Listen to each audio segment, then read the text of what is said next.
Hello students, welcome to my class. I am Rekha Gupta from Vivekanand Public School. Today I will start chapter Rise of Indian Nationalism of History for class 8.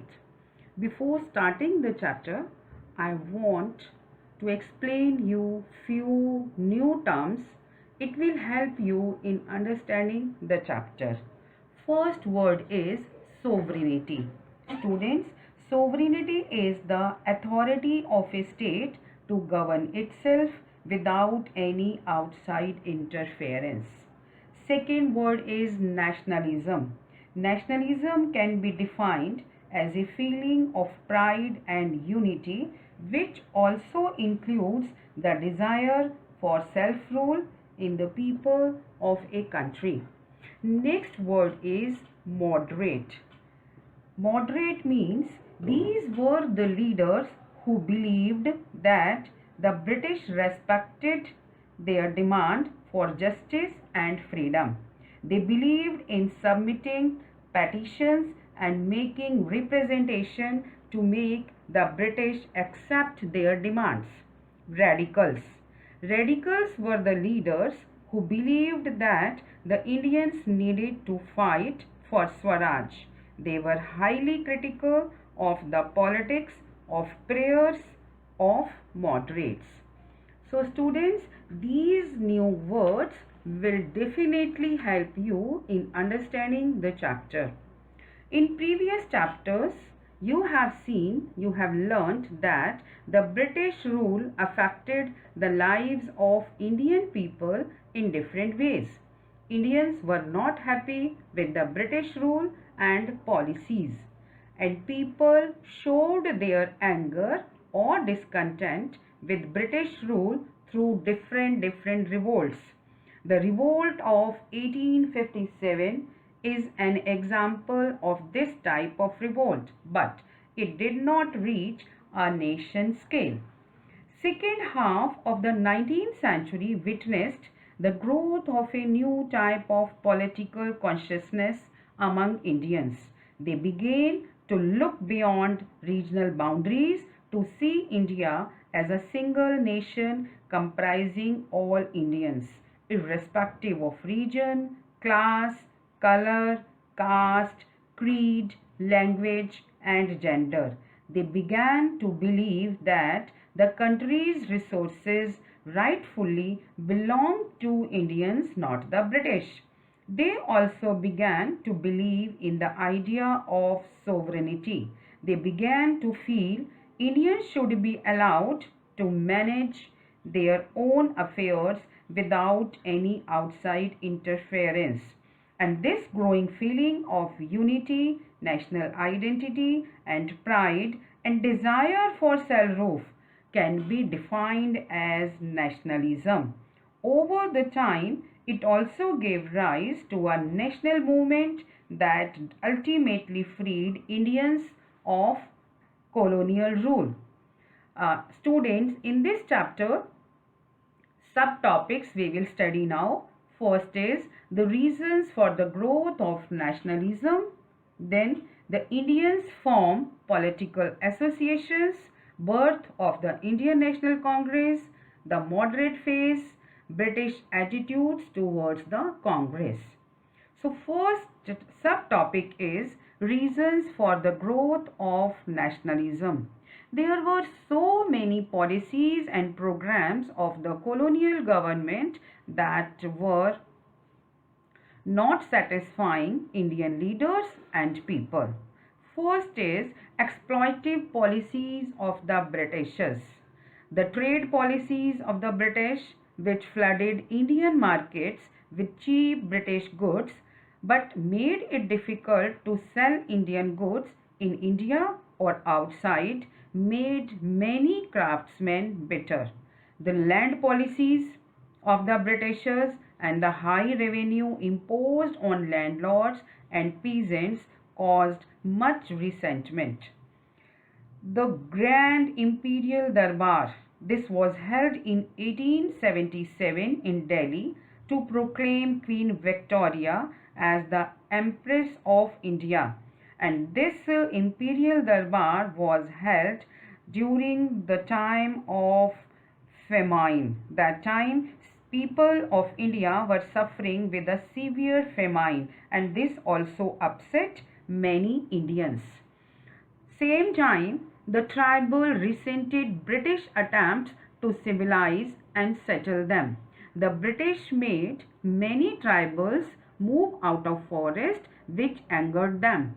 Anger over exploitative policies of the British, this all helped to unite all the Indians across caste, region and culture.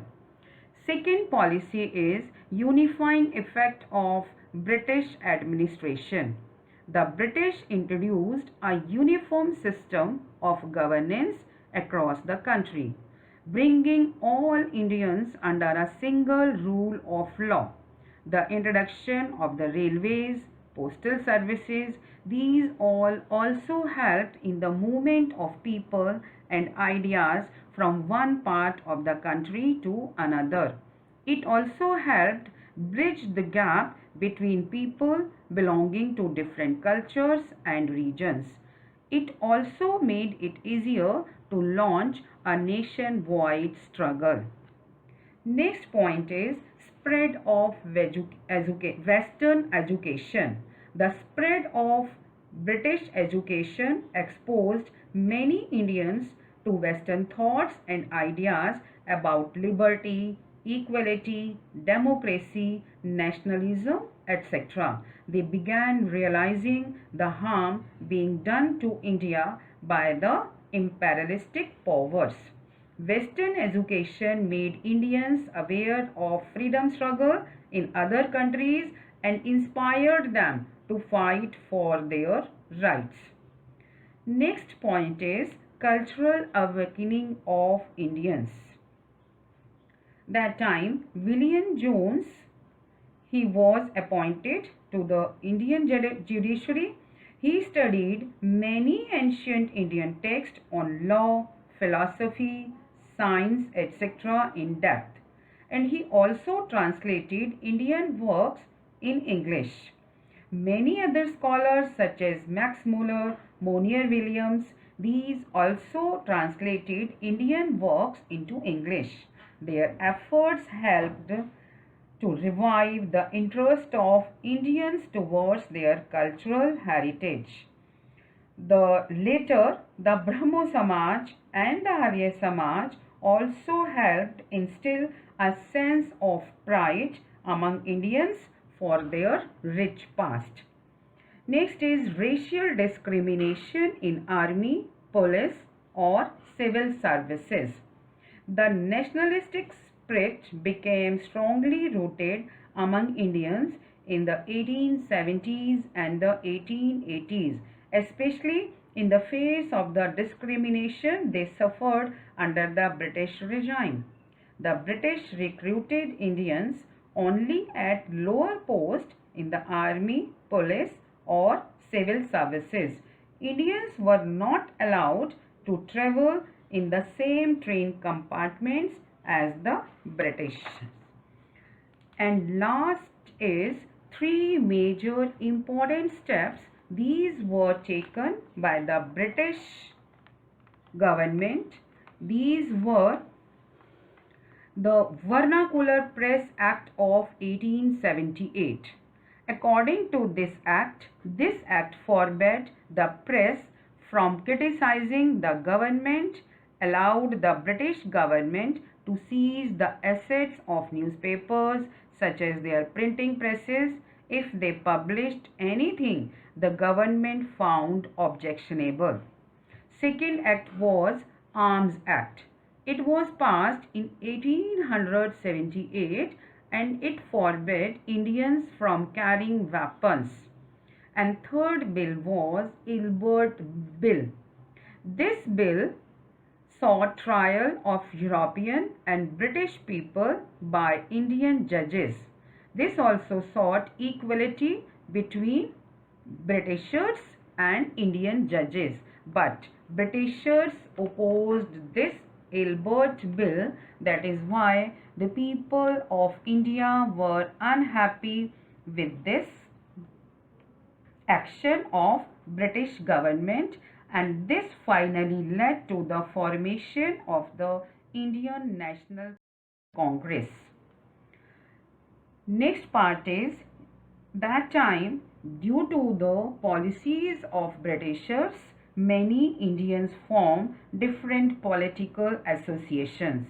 So these political associations set up between 1851 and 1885. First is in 1851 British Indian Association. In 1852 Madras Native Association. Again in 1852 Bombay Association. In 1870 Pune Sarvajanik Sabha. In 1876 Indian Association. In 1883 Indian National Conference. In 1884 Madras Mahajan Sabha, and in 1885 Bombay Presidency Association. These associations served a useful purpose, although they were narrow in terms of their scope and functioning. The activities of the associations were limited to specific regions, but they were all national in their outlook. They worked towards goals such as sovereignty that were common for all people of India.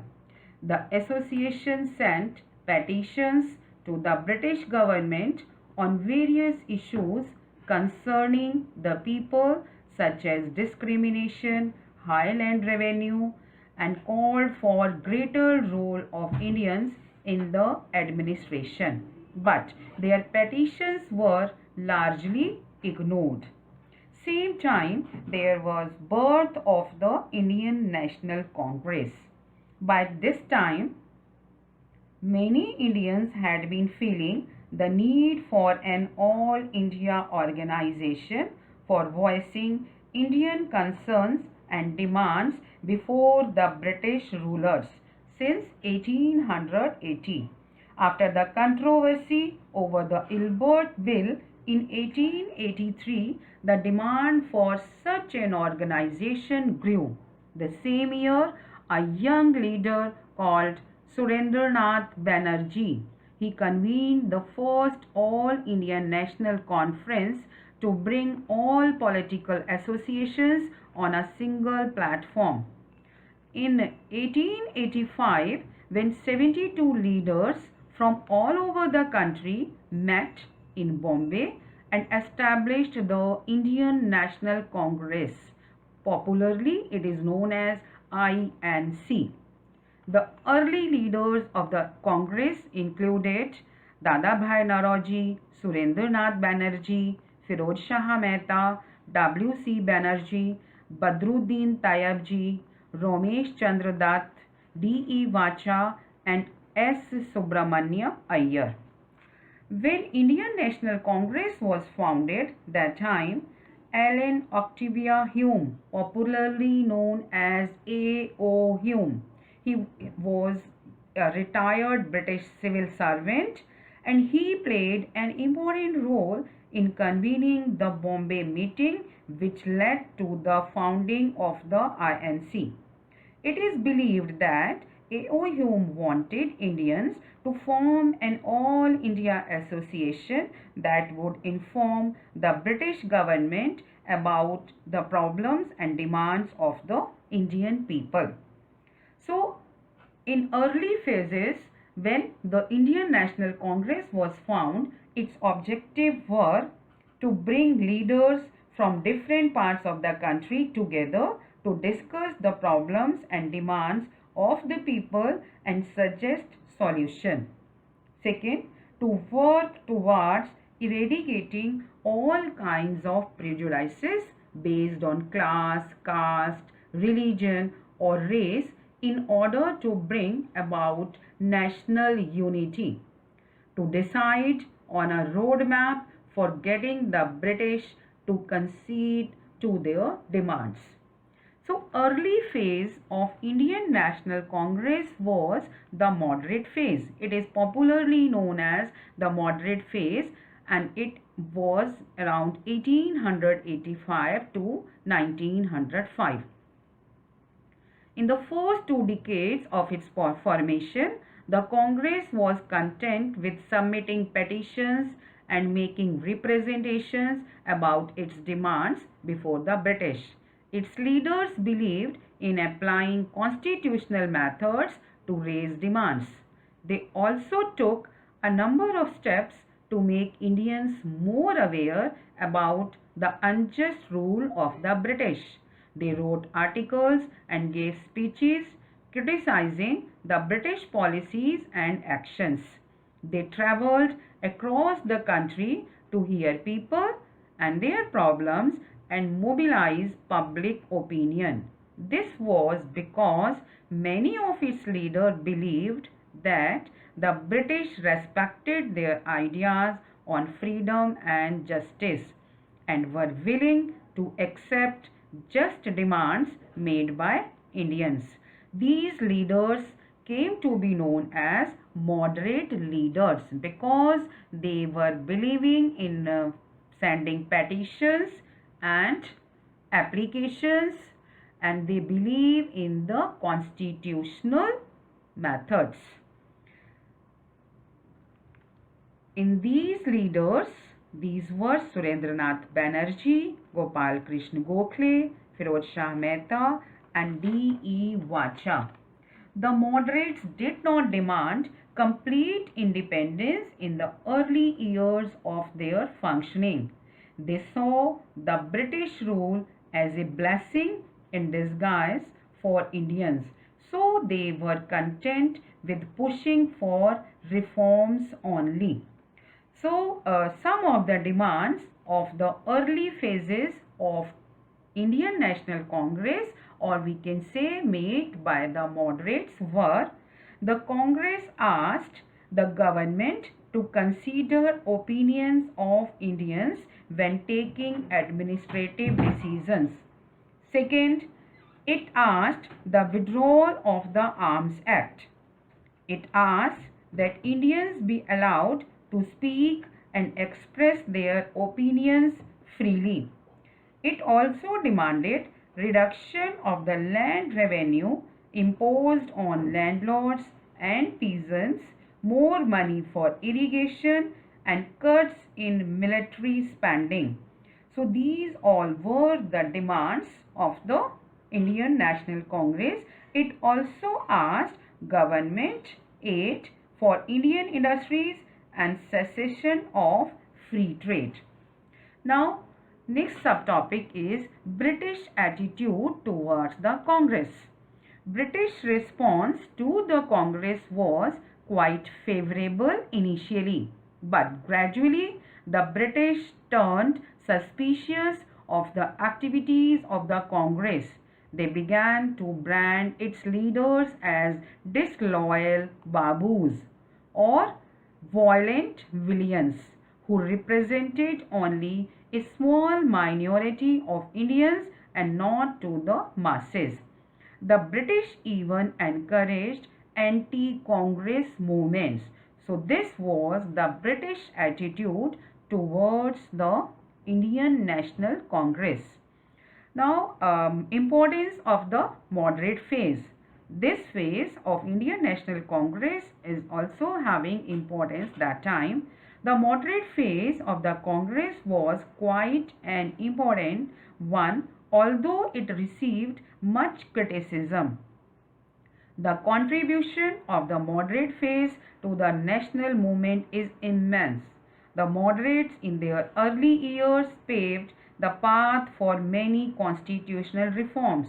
The methods they adopted to push for reform firmly established the democratic tradition in India, and later this was active for the freedom struggle for India from the British rule. So students, now I am summing up the chapter, what we have learned in this chapter. The 19th century witnessed the growth of nationalism in India. Indians began to look beyond regional boundaries to see India as a single nation. Factors that helped in the rise of nationalism included: first, exploitative policies of the British; second, unifying effects of British administration; third, spread of Western education; fourth, cultural awakening of Indians due to the efforts of Orientalists and reformers; fifth, racial discrimination practiced by the British and major important steps by the Britishers, that were Vernacular Press Act, Arms Act and Ilbert Bill. In the second half of the 19th century, Indians began forming political associations to raise various issues concerning the people.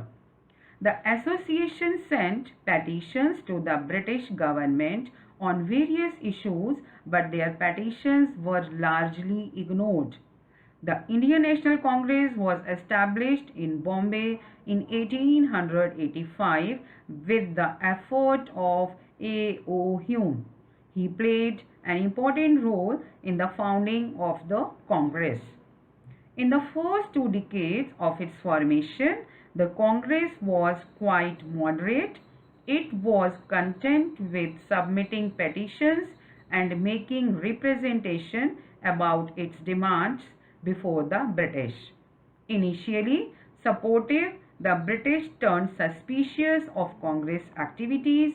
However, British opposition failed to check the growing nationalistic sentiments that the Congress had helped fan. Thank you.